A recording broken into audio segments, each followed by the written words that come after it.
భారత్ ప్రపంచంలోనే అతిపెద్ద 4వ ఆర్థిక వ్యవస్థగా అవతరించినట్లు ఐఎంఎఫ్ ప్రకటించింది. తాజాగా భారత్ $4 ట్రిలియన్ల ఆర్థిక వ్యవస్థగా అభివృద్ధి సాధించింది.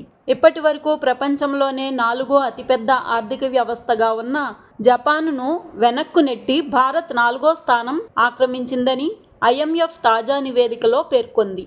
అమెరికా, చైనా, జర్మనీ తర్వాత భారత్ ప్రపంచంలోనే 4వ అతిపెద్ద ఆర్థిక వ్యవస్థగా ఎదగడంపై పలువురు ప్రముఖులు ప్రధాని మోదీపై ప్రశంసల వర్షం కురిపించారు.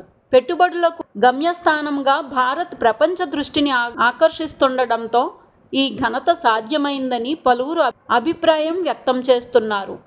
ఇదే విధంగా మనం ముందుకు సాగితే మరో 2.5–3 ఏళ్లలో 3వ స్థానానికి చేరుకునే అవకాశం లేకపోలేదు.